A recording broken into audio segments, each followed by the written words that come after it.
Welcome to Happy Times and Places, a positively inclined Doctor Who episode commentary podcast in which I, Toby Haydoke, watch a Doctor Who story chosen by a friend of mine and see if I can guess what their favourite things about each instalment might be.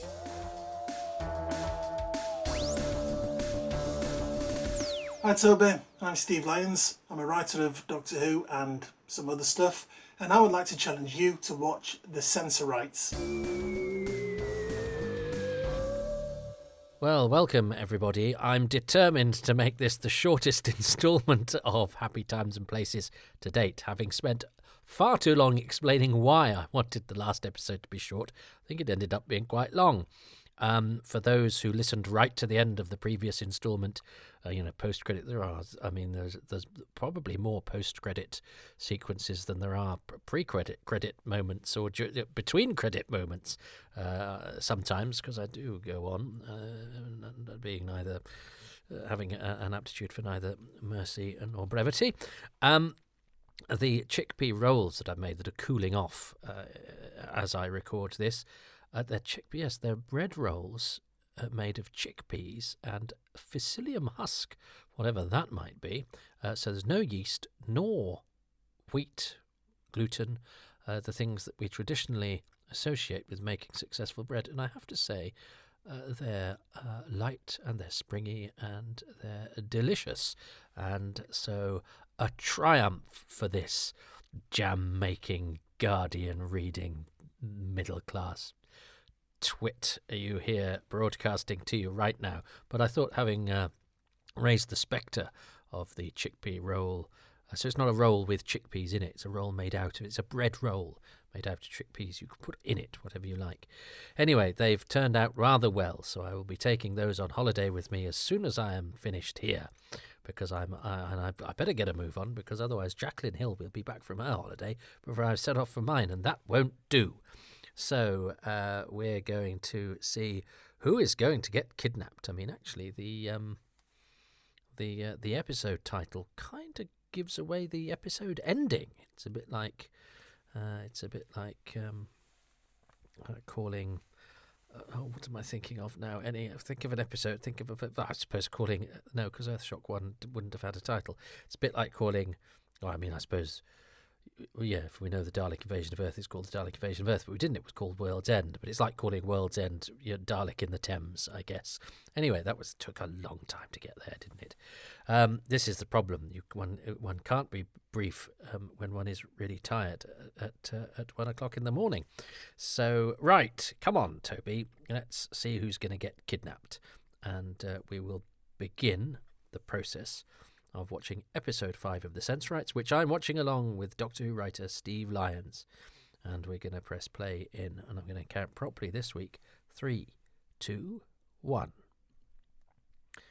So here we are now. As promised last time, I have done a bit of checking up on the late Peter Glaze, who I first read about being in Doctor Who A Celebration, where it said Crackerjack star Peter Glaze is the villain of the piece, is more scheming than villainous. Look at that lighting is still excellent. We now have a new director. It's a slightly different lighting. You can't see the light on the wall behind him. It's just illuminating his face. So it's a reshoot rather than played in from film. You can always tell if it's been played in by film, or 1, because it looks identical, but 2, because there's a quality to the the film loses a generation. Hartnell keeps acting throughout, doing that very 60s thing of having to wait while the titles play over your face, but he didn't make that look pony at all. He kept going without having to do too much, and that the lighting there is fantastic. The lighting through all of this is excellent, but I won't be able to choose that as my thing. But look at that! That's excellent. That's a televisual shorthand, isn't it, for being attacked by a beast or something, which we won't quite make sense of next episode. The fact that he's had his jacket torn to pieces. So I hope they had a knackered jacket rather than having to destroy a really good one. I hope they had an already damaged one that they could tear apart a bit. So this sets up another level of the mystery. So we've got to the benign planet of the Sensorites, and we have that was an interesting cut. That was a slightly awkward cut from one scene to the other. I wonder if that was an edit. I don't know. I don't think it was. But it brings another element to the story, because we have what's going on in Sensoritesville, which is John is having his mind cured, so the Sensorites are apologising for what has happened to John. So we've got John and Carol's sort of subplot, where they haven't had an awful lot to do with the story, really. Oh no, actually that's not fair. No, they're still seeded into it helpfully. She's actually got a neck garment, not unlike the city administrators. You could have a translation problem there. It looks like she's walking in saying, "I'm the city administrator," because she's got exactly the same sort of neck garment. I think she could. I mean, if the sense sphere is up with the modern times, she could be done for cultural appropriation. Hartnell looks good without the jacket as well. It's a great outfit. This, I love this. I love whatever that. You don't see neck garments like that at all. In fact, I'm wearing a sort of a neck garment at the moment, but it's not as long as that, and I wouldn't know how to begin to do that that bow to stay like that. Yes, so we have a new director in Frank Cox, and yes. Sorry, we have the extra element to the story, because you got John and Carol's bit, which is sort of happening in the background, but you've got the city administrator who's wanting to do away with the strangers because he doesn't trust them, and he doesn't want sort of foreign interlopers interfering with their ways, which is reasonable enough if you're as we understand of the Sensorites, a society that has shut themselves off from all alien visitors because. Are you hearing them over talking there, fourth Sensorite? We will come to that shortly. Because, that actually any paranoia that the Sensorites might have is well-founded, because some humans came and caused them problems, and as we will discover, continue to cause problems. Poor old Stephen Dartnell spent a couple of episodes with this funny hat on, hasn't he? And there is a lovely sort of forlorn and broken quality about him. He's doing a decent job, I think, Dartnell. And I went to the trouble of looking him up in the course of this, and there's not an awful lot about him, which is really frustrating because he was there. I mean, I was in the same room as him, but I didn't have the wherewithal to do anything about that other than have a brief chat to him and get him to sign my Doctor Who the early years. But anyway, it's amazing how quickly people who, he worked in the industry all, between now and his death with varying degrees of success and prominence, but he was around, but I don't think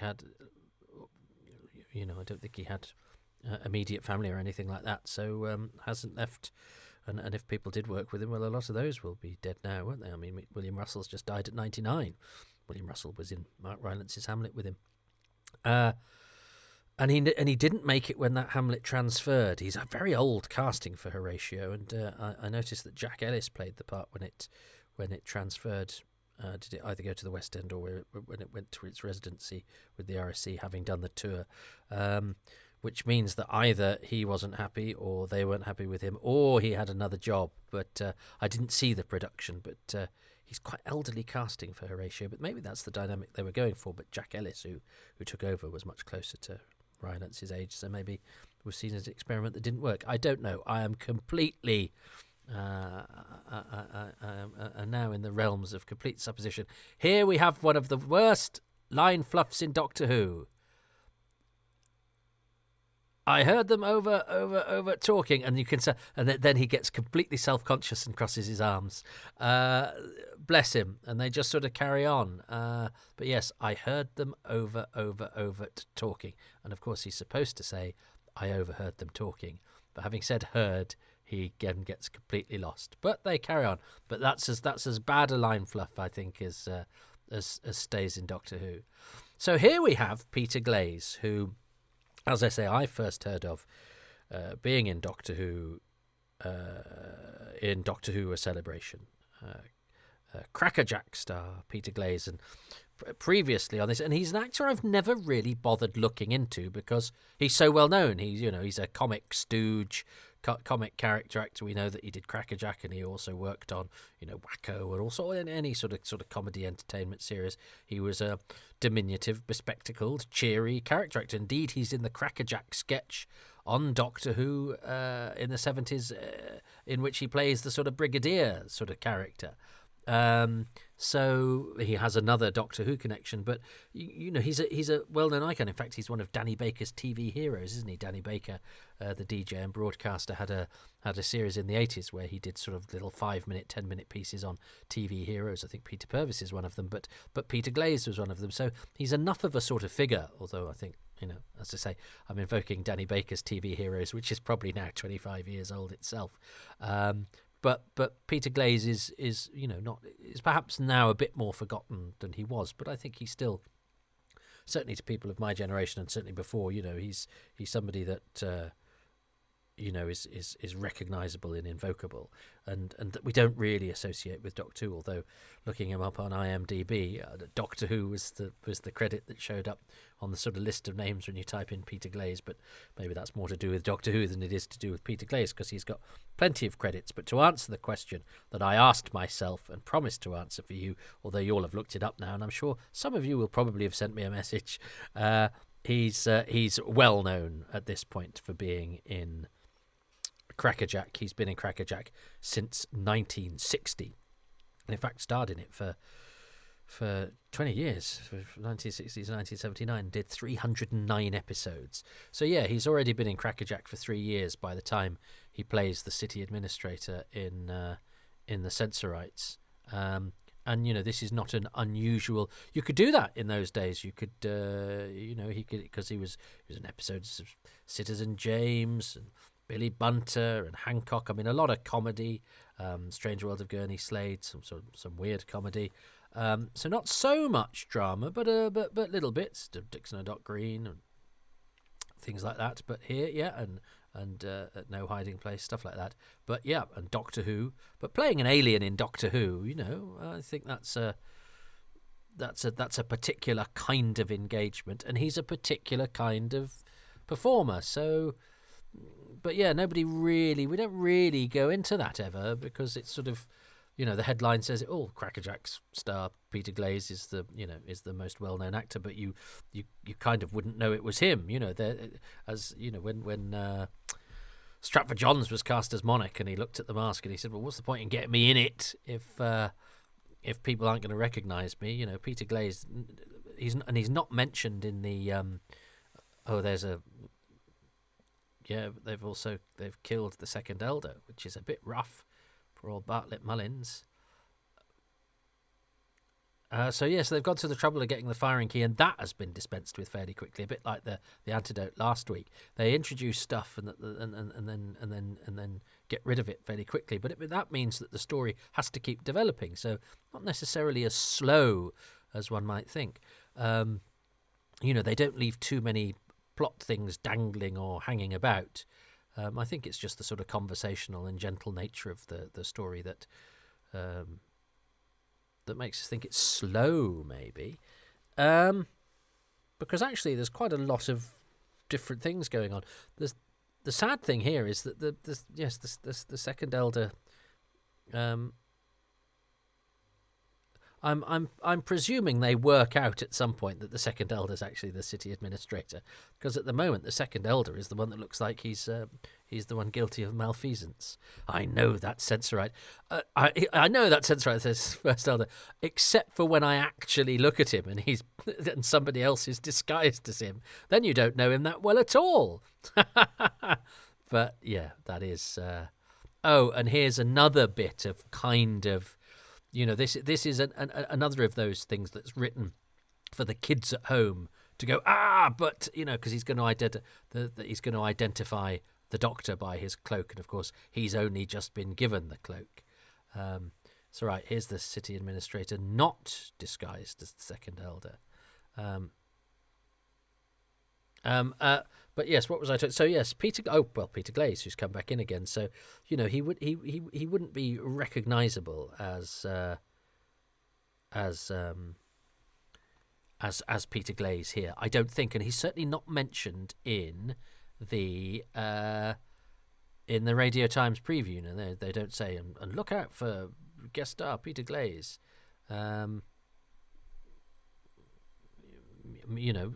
Dartnell and Rogers are as prominent, but nobody gets a sort of guest star billing.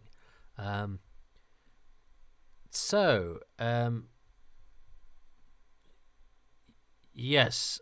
So here we have a sort of court case thing going on in which the Doctor gets to show his prowess against the machinations of the city administrator, which I think is quite fun, but again, it's at a slightly juvenile level, shall we say?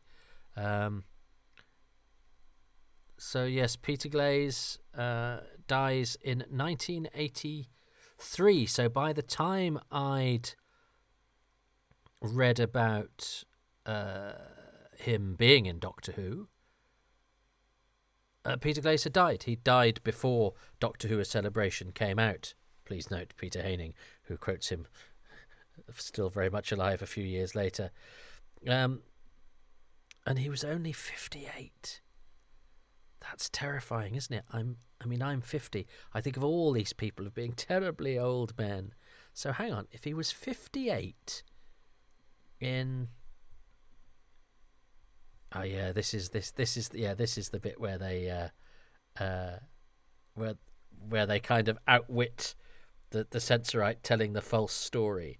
But again, that's the sort of thing where you can see the kids kind of going, oh, but hang on, and the kids are slightly ahead of what's going on in the action, which I think is fine. But again, it's fairly sort of basic. But it's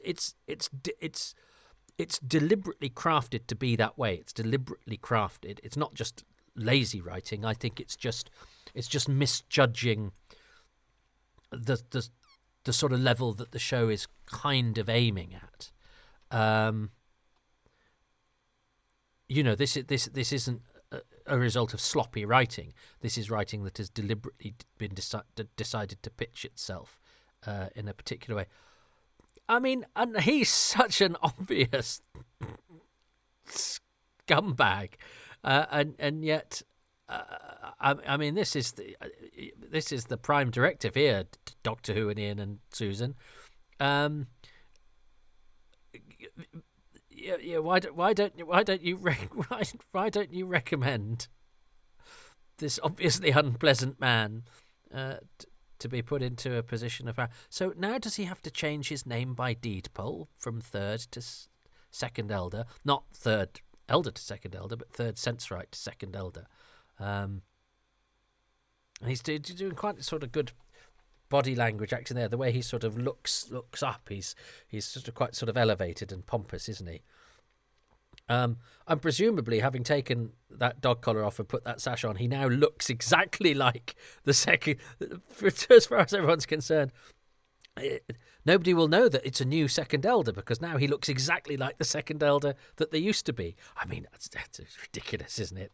But it's kind of we have to give it a bit of leeway. And of course, if they've just got you your new job, mate, and even if you are still resentful of them, keep your malicious intent. Apply a certain amount of subterfuge to your methodology, because you have kind of just given away to the people who you would have been if you were a wise villain. I mean, if you were a scheming villain, even you would manipulate the fact that these guys who've just had you promoted therefore clearly think that the sun shines out of your beard. You wouldn't immediately then turn around and go, yeah, well, you call me sir, or what have you. But yes, so Peter Glaze was 58 when he died. So he was born in 24, 34, 44, 54, 64. Oh, 24, 34, 40, 24, 34, 44, 54, 64, 74, 84. Yeah. Yeah, so 58 when he died. So that makes him 24, 34, 44, 54, 64. Yeah, so that makes him 40 in this. 40 when he's making... No, well, 39. 39 when he's making this. I mean, I look at those... Look at the photos of him and, you know, he looks a bit older than 39. What, there was somebody else... Oh, well, Michael Sheard, I think, is only 38, isn't he, in Pyramids of Mars. Actors looked a lot older in those days. Note Paul Whitson-Jones, who's 29 in the Quatermass Experiment and could be like 50. So how old's Eric? Eric Francis? 22, 32, 42, 52, 62. Oh, at least Eric Francis is in his 50s, which means the fact that he was still around doing stuff. He outlived Peter Glaze. He was around till 1991. Eric Francis, and was still acting, was still about, as I say. Bartlett Mullins, who's been killed now, was a regular in the Likely Lads as well, so he was quite a well-known figure. Another sort of short character actor type, balding character actor type. All these. Actually, this must have been interesting stuff for them to do, because quite often you were typed in those days of being a particular sort of type of person, and that type, you know, had some leeway within it, where, you know, you'd play maitre d's or policemen or, you know, or teachers or whatever, but you know, you were sort of classified by a certain sort of character type, which meant you could do different jobs, but you'd still be the same sort of guy. So I think it must have been quite fun to have been asked to dress in a onesie with plates on your feet and you know, a Dr. Snuggles mask.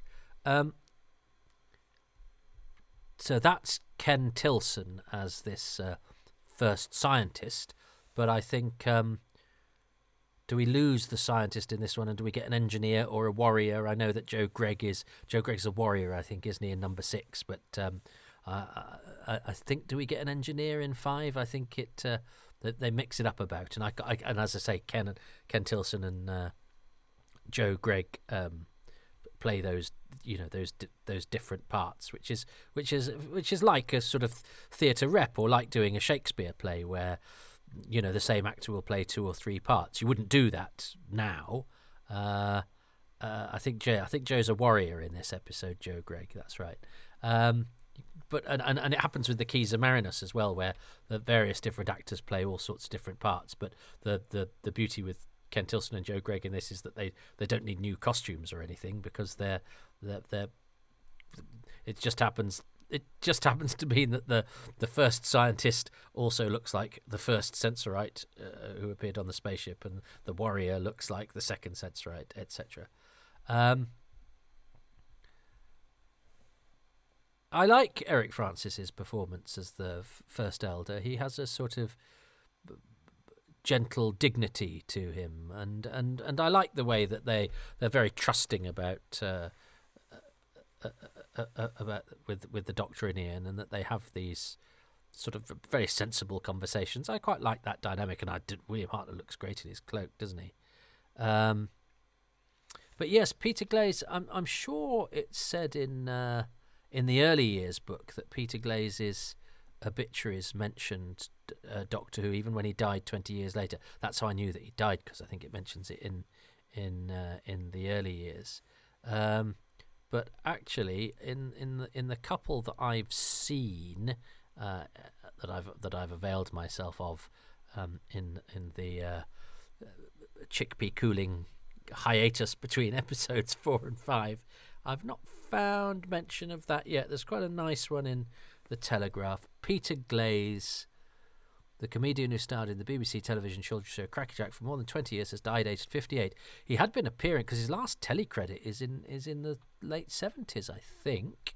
His last telecredit, that's as an actor, is 1979. But he's self for some of his other things, because, you know, he was so Royal Variety Performance, 1982. And Crackerjack, when's his last Crackerjack? Is 1979. Okay, so he's dialed stuff down a bit, but he was still working. He'd been appearing as a member of the Crazy Gang in the musical Underneath the Arches at the Prince of Wales Theatre. He gave 2 performances on Saturday and died on Sunday at his Dartford home of a heart attack at 58. That's I mean, God, I've got mates that are older than that who, God, that would be, an absolute tragedy.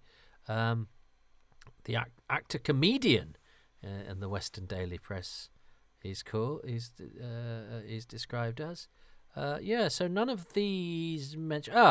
He had appeared in many familiar TV productions, including Doctor Who, Comedy Playhouse, and the Fenn Street Gang. So Doctor Who does get a mention. I mean, now, in this day of updates being on newspaper websites all the time, it would probably be Doctor Who actor Peter Glaze dies if he were to die this week, because some actors who I can't think of any off the top of my head, but there are some quite well known actors. Did they do Nicholas Ball as EastEnders actors or EastEnders actor? An actor that had their own series, but if they were in 2 episodes of EastEnders, they get described as EastEnders actor or Coronation Street actor, when actually they were hugely well known for something else. But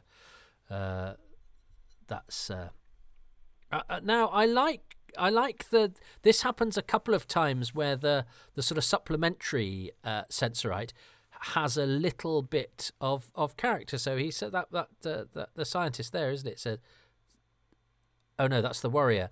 Who says, yes, I'm glad they were not guilty. And you go, and he gets a bit later on in episode 6, The Warrior, where he says, I felt like killing that man, and I'm glad I didn't, or something like that. And it's just a couple of extra lines that give a character that doesn't have a name. I mean, I think that's why it particularly sticks out, because it's not, Sensorite Jim, it's just Warrior, but it gives him a little bit of inner thought and motivation and character, which is an attention to characterization and detail that isn't often afforded, is sometimes not afforded to characters who can be overlooked because they haven't bothered to give them a name. Yes, it's all a bit jolly, isn't it? Oh, and we have quite a sweet conversation here between John and Susan. But again, it's kind of charming. Carol Ann Ford's brilliant. She's lovely at this. I think she's really sweet and nice. But this is a bit sort of, yes, I think we'll go home and both get married. Is all I really care about. It is very sort of sincere 60s stuff, which again you don't get massively in Doctor Who at this time, but you do see in a lot of sort of kiddie type telly. But of course, it's actually setting up this moment. You kind of need it, because you're going, everything's all right with John's had his head cleared, and he and Carol are gonna go home and get married. But no, because Carol has just been, what's the episode title? Kidnapped. Oh, so that is that. That is the end of Kidnap, the 5th episode. I'm obsessed with. I just read 3rd, Peter Glaze. The 5th episode, and yes, I mean even the episode has a name. It's not called 5th. I mean that happens later with Doctor Who, but the episode gets something that the Sensorites themselves don't get, which is an actual name. So I will call it in honour, as I'm in, when in Rome, as I'm on the Sensphere, I will call it episode 5. I will call it 5th. And not Kidnap, and directed by Frank Cox, who I had the pleasure of meeting because he was on the commentary. I'll probably talk about Frank in episode 6, if I remember to. No guarantees, because, as I said, I'm about to go on holiday, so there will be a gap between my recording of episode 5 and episode 6. So, what is... Oh, no, I've got to choose my favourite thing about that episode. I do quite like the court case. That's if I'm to celebrate the Sensorites on its own terms, where it's pitched itself at a level where it's made it obvious to kids, who will then feel good for having picked out the thing that, as that anyone with adult experience and half a brain might pick up pretty quickly. But as I say, that seems to me to have been a choice rather than the wrong choice, a bad choice, but rather than just laziness or incompetence, I would say. And it is a useful window into what Doctor Who could have been, because there's no reason that they might not have pitched the show on that level at all the time. But what's my favourite? I don't know. I mean, I suppose I could say the sense. I mean, I could say the fluff, simply because I got an extra. When I started, having read the discontinuity guide, I went back to the episodes looking for that sort of thing, and I got a certain amount of joy out of it. But actually, I now that there are whole programs and whole sections of IMDb given over to saying, look at this mistake, here's this movie mistake.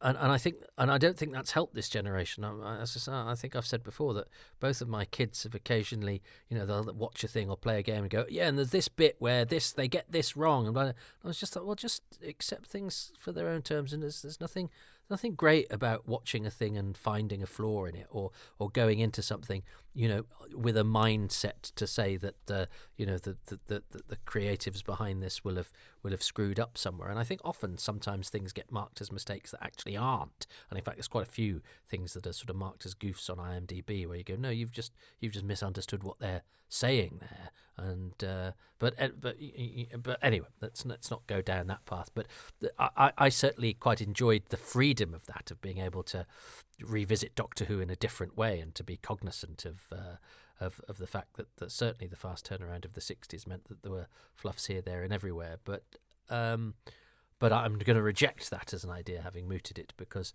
as I say, I don't like what that has become now in the way that we digest and watch stuff now, looking out for that sort of stuff. Creatives depend on our willing suspension of disbelief in order to do their job. Otherwise, the whole house of cards falls down, and that's the same with what I was doing tonight, stand-up comedy. Somebody can ruin that very, very, very easily. So just don't, because you don't win anything by doing that. So I don't win anything by being by having now an ear for fluffed lines. But it would still give me something to talk about with lovely Arthur Newell, didn't it? I do actually quite like the city administrator. I do think he's quite a good villain. I mean, Steve chose the first scientist's emblem last week, so I think he's probably clutching at straws. But is there anything in that episode that really? So I quite like the. Well, I could talk about the masks, or the reference to the family group, which moves things along, and I like the or was that last episode? You see, it's so late now; it's all folding into one. I will choose. I think Yeah, do I choose Peter Glaze? Do I choose Peter Glaze as the city administrator? Because I've got a feeling that next week I will choose John Bailey as the commander, because there's unlikely to be. I do much else to get there. I do quite like the fact that warrior gets that line where he goes, "Oh, I'm glad they weren't guilty." It just seems for a story that doesn't make that sort of effort in other places. I quite like that it does that there, But the family group stuff is quite nice. Was that this week? Oh God, short-term memory is the first to go, Toby. Yeah, it is, isn't it? But anyway, I'm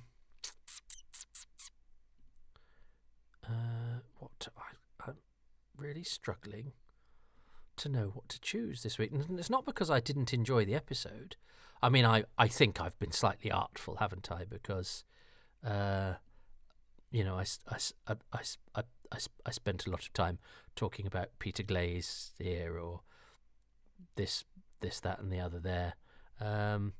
So, I've slightly cheated.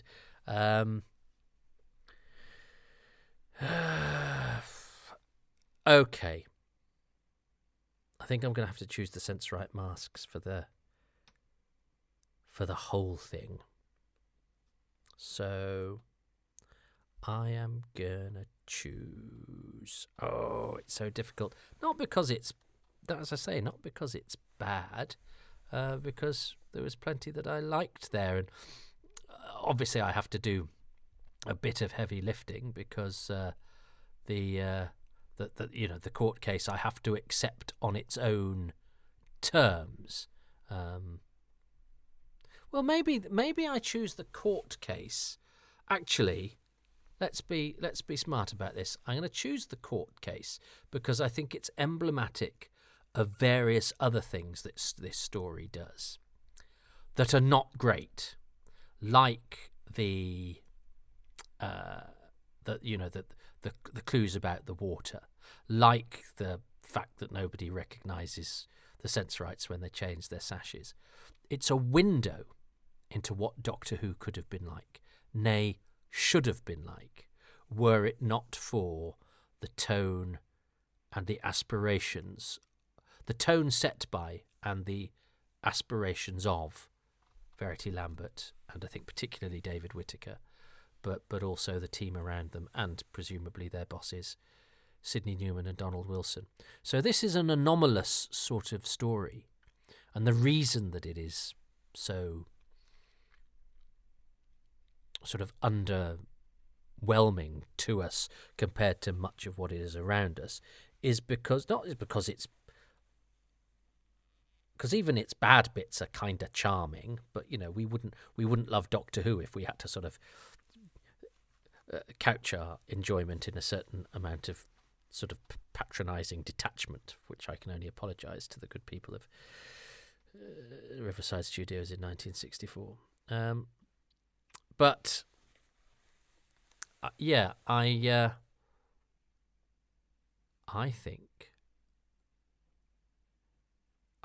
think I'm gonna. It's not Riverside yet, is it? It's Lime Grove.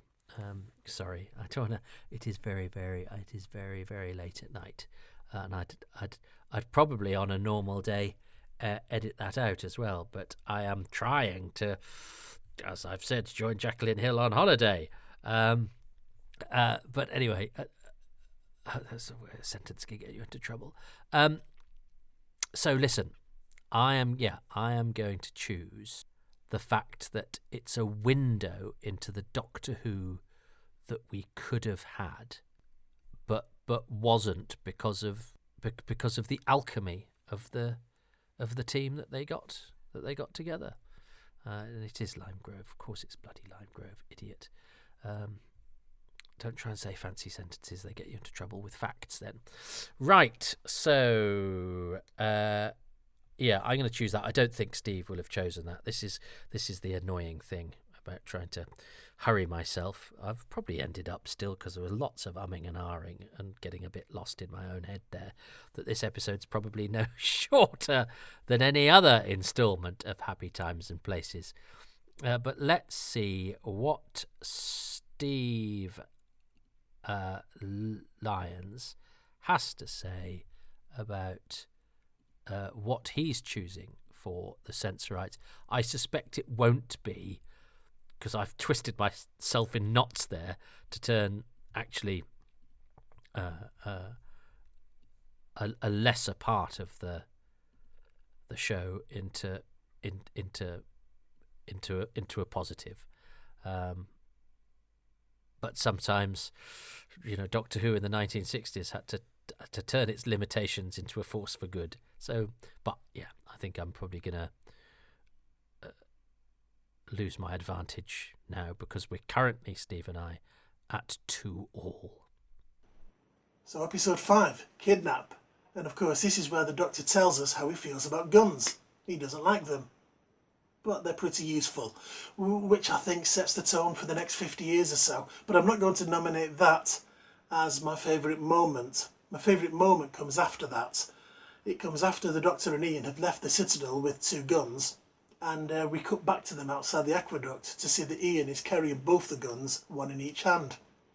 I'd love to know if that detail was in the original script, or if someone on the day stepped forward and said, actually, can the Doctor not carry a gun? Because, that is a defining character moment for him. Ah, that's very interesting. I think I was. I wasn't really concentrating on as much on what was going on screen by then, so I missed all of that gun business, which is to my discredit and to Steve's advantage. So of course I didn't choose that, but I will redeem myself at least by. Where can we? I will redeem myself at least because I can answer the question about if it's in the script, because I got the script on my person.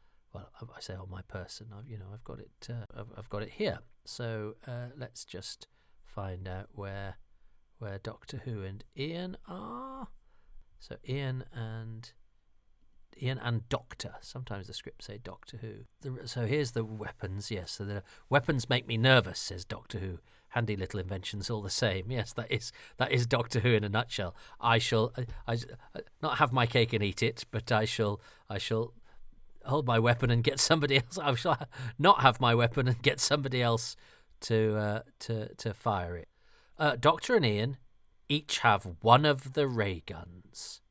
Oh no, that's in the Elder's room. So then on to page 41, and then there's that nice line from the Warrior, where he says, "Brave people, sir. I'm glad they were innocent of killing the second Elder." Yeah, I like that line that the Warrior has. But here we are. Oh, and Ian and entrance to the aqueduct. Doctor and Ian into shot. Ian enters left, then Who. They stop, then enter the aqueduct. They grab L to look into entrance as they disappear. They walk towards the entrance and disappear into the aqueduct. It doesn't say anything about who's got the guns, so that's definitely not specified in the script. So that will have been a choice of either William Russell or William Hartnell, or between them, or given by the producer. But it certainly happened during the production, or during the rehearsal, or during the making of. It wasn't there down in the script. I mean, we probably could have guessed that, and I probably didn't need to go through that rigmarole. But I wanted to make amends for something. What was that? Oh, getting the studio wrong, or I think just generally being a bit all over the place with that one. But it's very late, and anyway, I've lost my advantage. Let's see if I can get it back. All is not lost, because I'm only one behind Steve. It's 3-2 to Steve. So if I get the same thing as him for episode 6, and then the same overall thing, well, then I'll have won. So let's see how that goes, but not until I come back. Like Jacqueline Hill, I will come back refreshed, probably not tanned, for the Welsh coast is not going to top up my melanin. But anyway, I'm off. And so, I mean, it will make no difference to you. It's not going to change the schedule. This episode will still be followed by the next episode at the usual juncture in terms of the release rate. But I will probably sound, hopefully, a little bit rested. Certainly, I should think a little less tired and vague, but that will be due more to the hour of the day than anything to do with the holiday. But listen, I'm going. Shut up, Toby. Thank you very much for listening to The Kidnap. And please do join me when I return from my holiday to watch the final episode of The Sensorites, which you will hopefully be doing with me as we depart the sense sphere after we've witnessed a desperate venture. But I'm going to desperately venture upstairs now to go to sleep before embarking on a little bit of a break. So, have fun. I'll be back at exactly the same time on the next release, and enjoy whatever you're doing in between. What this episode really needs is somebody to grab me from behind, put a hand over my face, and drag me off, because I'm just rambling now. But I've managed to get to some sort of conclusion. Thank God.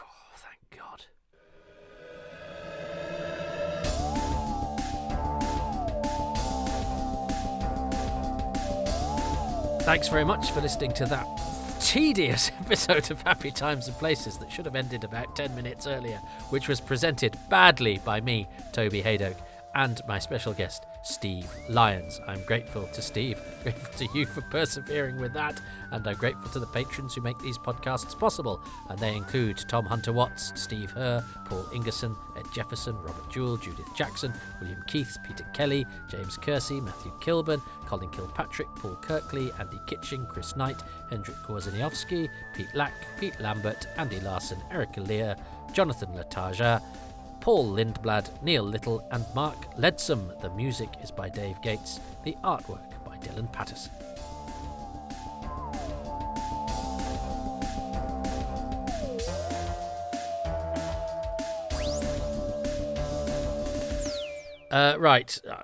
I'm going to be pithy now. If you would like to contribute to the running of these podcasts and get some bonuses, early releases, your own bespoke patron-only podcasts, glimpses behind the scenes of Blu-ray and DVD documentaries, and all sorts of other goodies, you can go to patreon.com/Toby Haydock, where for as little as £3 a month, you get all of that stuff and your name read out on the credits at various different intervals.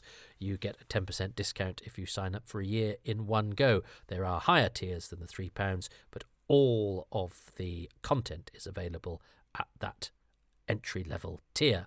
If you don't want to commit to something but still want to do the occasional financial contribution, you can do that at ko-fi.com/Toby Haydock. But if that is not your bag, and that's completely understandable, I'm just grateful to you for listening. What you could do that costs you nothing but a little bit of your time is to go to iTunes, Patreon, Spotify, and all the different places on the internet and give these podcasts, Toby Haydock's Time Travels, a 5-star rating and a few nice lines of review to say what you like about them, if which presumably won't include pithiness or focus. Yes, stop now. I'm on social media, or wanging along. At least some of those places make you be brief. Notably, Twitter, now X, which has me on twice, at Toby Haydock, or if you just want stuff about these podcasts, at Haydock Podcasts. I'm on Instagram at toby.haydock. I've got a Facebook page, and my website is tobyhaydock.com, and I also have an YouTube channel that these podcasts now go on to if you like to watch your podcasts. It's a thing, apparently, according to one of my kids, so I've done that now as well, and they upload automatically.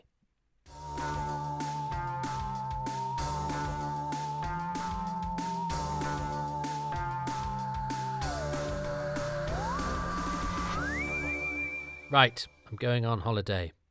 See you later.